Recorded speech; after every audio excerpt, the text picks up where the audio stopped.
Hey everyone, Dr. Kelly Starrett with MobilityWOD.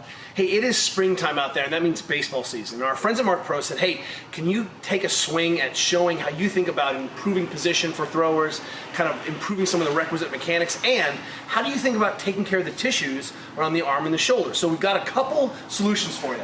We've got 3 different mobilizations. Each one should take about 2 minutes each on each arm. So you can wrap this whole thing up in about 10 minutes. And then we've got some aftercare and forecare that will make the environment and tissues a little bit healthier. So our first one involves a simple barbell. And what we like to do is we call this the anterior barbell smash, which is shorthand for, hey, can I have normal rotation of my arm without my arm cheating forward? This position is just mechanically not very effective and puts a lot of the musculature and soft tissues into pretty untenable positions. So when we restore this rotation, not only do we get excellent extra rotation, but what we see is that the shoulder doesn't translate forward into a weakened position. So all I do is take the barbell, it can be a kettlebell, it can be someone's foot, we use it with our swimmers, and all I do is lay it on the biceps and shoulder, the cap of the shoulder here. I'm not actually on my shoulder joint is way up here.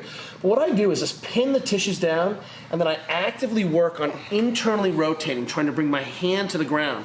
And what's nice here is that this is an easy way of addressing some of the soft tissue dysfunction, soft tissue restriction that may be limiting your internal rotation. So what we're talking about is your ability to follow through and stay in a good shape.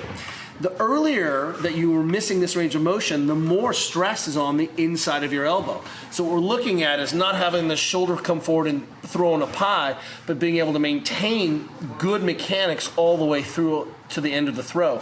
So if I can get my barbell on the front of the shoulder a little bit, put a little bit of weight on the bar with my foot, and then just actively work on restoring this motion by increasing some of the shear in these tissues. And this feels good, and it should feel good, and it's an easy way of checking how am I doing. And you'll notice that this is a moving target. What's normal range of motion? Elbow out at 90. Shoulder should roughly come to about 70 degrees without the shoulder popping up. So if you lay down on the ground and your shoulders are up, this one's for you, all right? Number 2 is a mobilization to address some of the musculature between the rotator cuff and the head of the arm.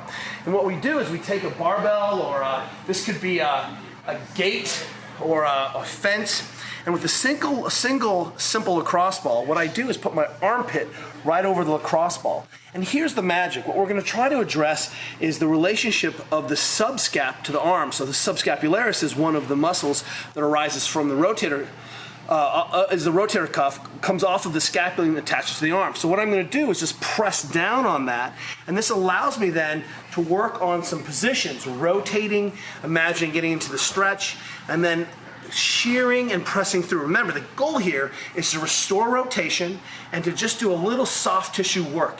These muscles in the armpit region, in the scapular to arm relationship region, can become very stiff, especially since that throwing is like having a car accident with your body every single time.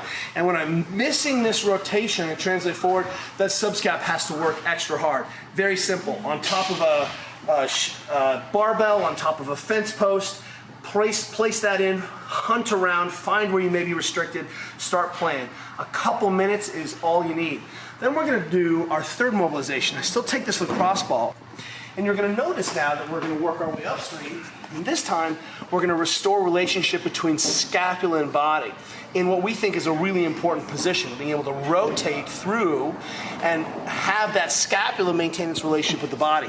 So what I do is put this lacrosse ball somewhere in my back, about halfway down the scapula. So I'm not so interested in where is in the ribs of the upper scap. I'm interested in between the scapula and the spine, about halfway down the scap. I slide my hand under my back, and then I just lay on top of it. And here's the key. I'm going to keep the rib cage down. So you'll notice that flaring your rib cage, which is a no-no for power, is one of the ways that you can make this feel better. What we're trying to do is keep the rib cage down. I'm going to roll a little bit onto the ball, and then I'm going to work on breathing. So the magic here is just to wobble back and forth, and then work on taking massive breaths right into that ball. Big breath in. Contract your arm into the back. Exhale for 8 seconds, and soften. What we're trying to do is not only give a little input into the soft tissues between the scapula and the spine, but we're also mobilizing the ribs, which sometimes get stiff here, while simultaneously improving this all-important hang shape or internal rotation position of the shoulder. And all I have to do, again, is wobble back and forth, place that ball anywhere that seems interesting to my brain, and then just noodle on it for a couple minutes.